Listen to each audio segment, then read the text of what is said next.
Have you ever had that strange feeling right before falling asleep that someone is watching you? It's the kind of thought you push away quickly because if you think about it too much, you might never close your eyes. When I was 10 years old, I had a bedroom that I both loved and feared. The reason for that fear was a tall wooden closet that stood against the far wall. During the day it looked normal, just a place to hang clothes and store toys. But at night, when the lights were off and the moonlight barely touched the edges of the door, it seemed alive. The first time I heard the whisper, it was a Tuesday night. I had just finished reading a comic book under the blanket when I heard something faint. At first, I thought it was the wind brushing against the window. But then it became clearer. Come closer. I froze. My blanket felt heavier than ever as I pulled it over my head. My heart pounded so loud I thought maybe I had imagined it. Kids have wild imaginations, right? That's what I told myself. The next night it happened again. This time, the whisper stretched longer, dragging each word like it was crawling into my ear. Don't ignore me. I wanted to scream, but my throat locked up. Instead, I squeezed my eyes shut and told myself over and over, it's just a dream. It's just a dream. But deep down, I knew I wasn't asleep. The following morning, I asked my mom if she ever heard strange sounds at night. She laughed and said, maybe the house is settling. Old wood makes noises. That explanation didn't help. The whisper wasn't random creaks, it was words. And it was coming from my closet. By Thursday I couldn't take it anymore. I decided to face it. That night I left my lamp on and stared straight at the closet door. The whisper began again, soft at first, like someone breathing through the cracks. Closer, closer. My hands trembled, but I slid out of bed, my bare feet pressing against the cold floor.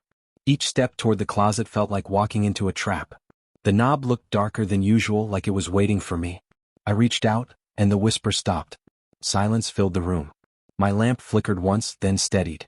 My chest rose and fell fast as I grabbed the knob and yanked the door open. Nothing. Just clothes hanging, shoes on the floor, and a couple of board games stacked on the shelf. Relief washed over me and I laughed nervously. See? Just my imagination, I whispered to myself. But as I turned to close the door, I heard something from deep inside the closet.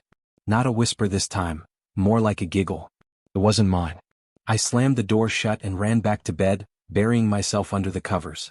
The whisper didn't come again that night, but I couldn't sleep.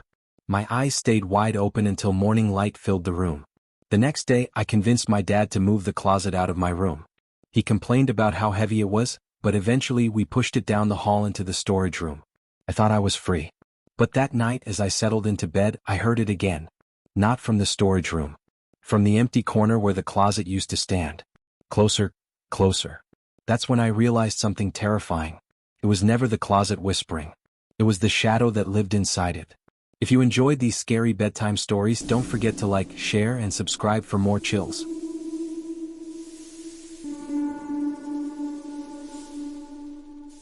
Every kid has a favorite toy. For me, it was a stuffed rabbit named Mr. Buttons. He had floppy ears, one missing eye, and a red bow tie that was a little crooked. I carried him everywhere. School, the park, even family trips. My mom used to joke that if Mr. Buttons could talk, he'd probably have more stories than I did. One rainy Saturday afternoon, something strange happened. I was playing in my room when I heard a soft thump behind me. I turned and saw Mr. Buttons lying on the floor. That wasn't unusual, he often slipped off the bed. But what bothered me was where he landed. He wasn't facing the ceiling like usual. He was sitting upright, staring straight at me. I picked him up quickly and placed him back on the bed. Silly toy, I whispered, but my hands felt cold. That night, as I tucked myself in, I made sure Mr. Buttons was by my side. His one button eye glinted faintly in the glow of my nightlight. I felt safe, or at least I tried to. But around midnight, I woke up with an odd feeling.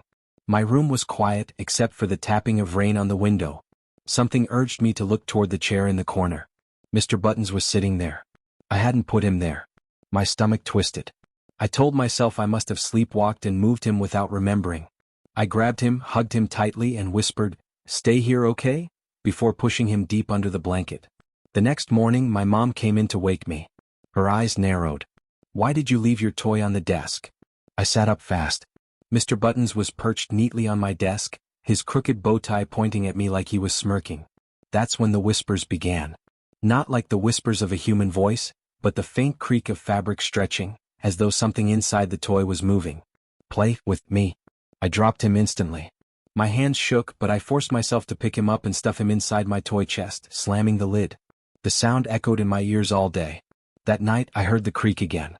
Play, play, play. The sound wasn't coming from the toy chest anymore. It was coming from under my bed. My heart pounded. I leaned over the edge and there he was. Mr. Buttons sat perfectly upright in the shadows, staring up at me with his button eye. I jumped back, pulled my blanket over my head and tried to ignore it. But sleep wouldn't come.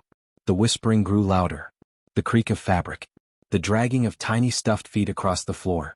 I squeezed my eyes shut until the sound stopped. When I finally dared to peek, the rabbit was gone. Relief washed over me, until I felt something soft tucked under my arm.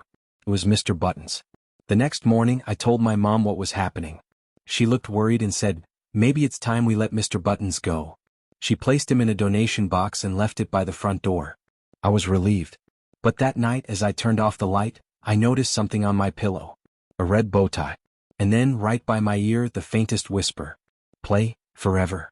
If you enjoyed these scary bedtime stories, don't forget to like, share, and subscribe for more chills.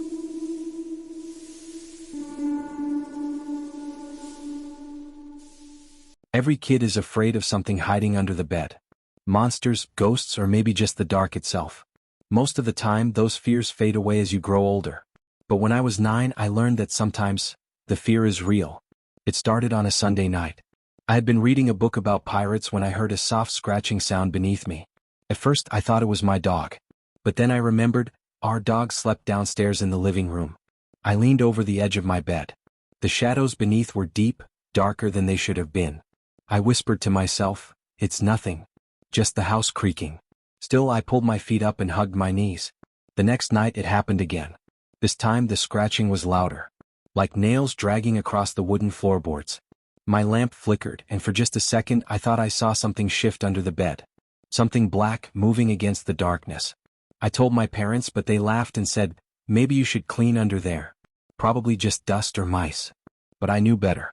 Mice don't whisper. That's right, by the third night the scratching turned into whispers. Faint, echoing whispers that seemed to stretch forever. "Let me out." I froze, clutching my blanket so tightly my knuckles hurt. I wanted to scream, but the words stuck in my throat. The whisper came again, softer this time, but closer. "Let me out. I'm hungry."